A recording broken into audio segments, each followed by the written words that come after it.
Bonjour, ici Thierry, agriculteur d'aujourd'hui. Alors aujourd'hui, je profite tout simplement d'un événement, une visite organisée donc par mon GEDA, par Laurent de Vauchel, qui nous fait simplement faire un tour pour voir l'effet d'outils à dents donc pour la décompaction des sols. Donc là, on a vu un ensemble d'outils assez impressionnant.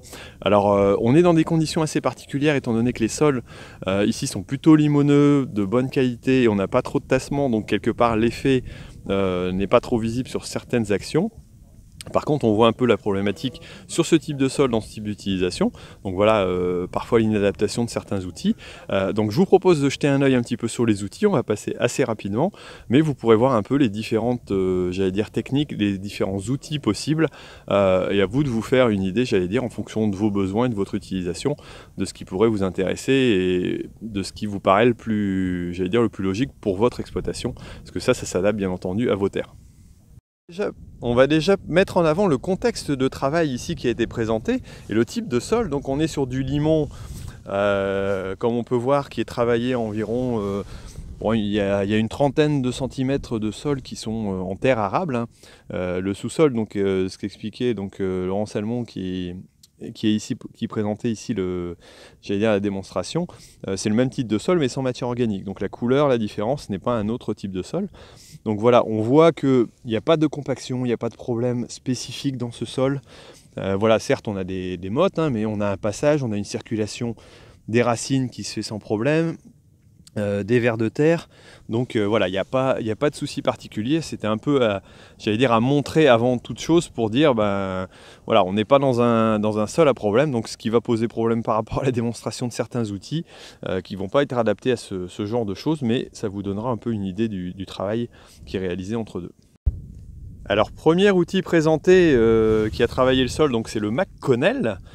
Donc outil ici qui n'a pas été travaillé très profondément. Alors je pense qu'il y a eu une erreur, j'allais dire, par rapport au travail ou au niveau du lieu. Alors on voit par contre le travail donc de la dent qui est plutôt arrondi et allongé, qu'on peut voir ici, et qui va avoir tendance à se remplir de terre fine. Donc ce qui n'est pas forcément idéal, j'allais dire, au niveau du travail. Bon voilà, on sait que les conditions ici sont relativement bonnes, mais ici pour le cas on n'a pas un travail qui est adapté, et le fait d'avoir de la terre fine est plutôt un peu gênant.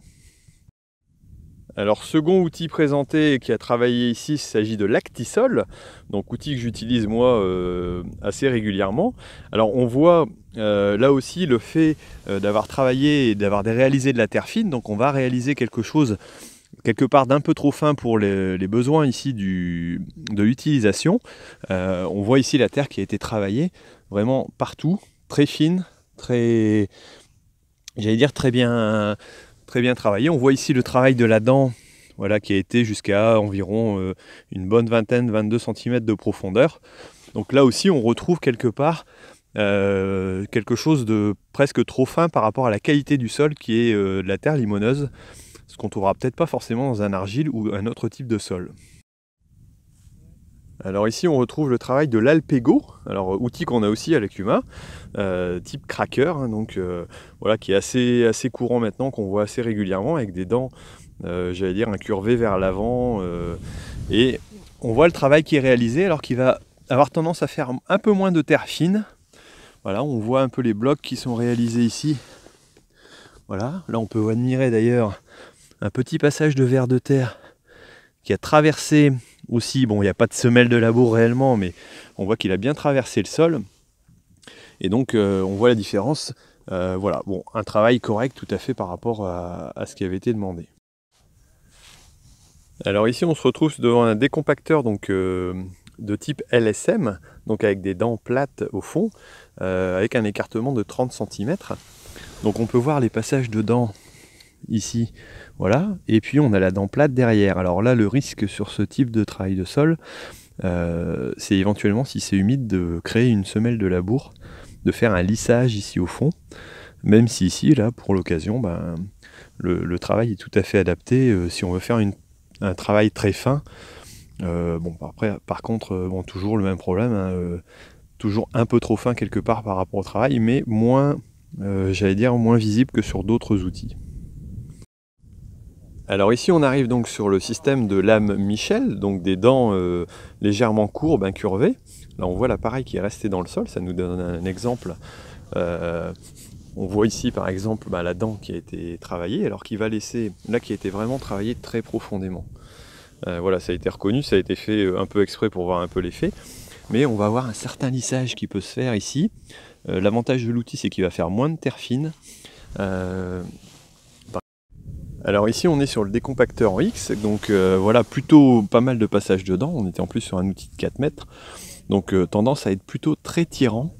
On voit il y a beaucoup de passages, il y a beaucoup de possibilités. Et ici avec l'avantage d'avoir un rouleau gaufré sur la partie supérieure, donc il va avoir tendance à moins redescendre de terre fine. Alors une des réflexions aussi intéressantes qui a été faite, c'est tout simplement de voir bien entendu l'outil que l'on utilise, mais aussi éventuellement s'il y a un rouleau ou un système de peigne à l'arrière. Alors les dents qui rappuient, qui permettent de maintenir l'outil, vont plutôt avoir tendance à faire descendre la terre fine au niveau des creux des dents, et donc plutôt créer éventuellement un système de parpaing avec du ciment sur le tour. C'est un peu l'explication qui a été faite. Et lorsqu'il y aura un reclaquage sur du limon comme ici, on aura tout simplement des blocs qui resteront compacts. Donc plutôt un système de peigne sera plus adapté, il va permettre donc d'éviter que la terre fine redescende trop, ou éventuellement certains types de rouleaux, mais là c'est à vérifier en fonction de vos types de sol. Voilà. Bon écoutez, je voulais vous présenter ça, c'est assez bref, mais je voulais vous montrer quand même quelque chose qui est intéressant, de voir différents profils et puis d'y réfléchir, parce que je pense que c'est toujours utile de pouvoir réfléchir à éventuellement ses investissements en fonction de son sol, de ses besoins. Voilà, bon écoutez, moi je vous laisse, je vous dis à bientôt, et puis surtout ne l'oubliez pas, l'agriculture mérite d'être expliquée. Allez, ciao!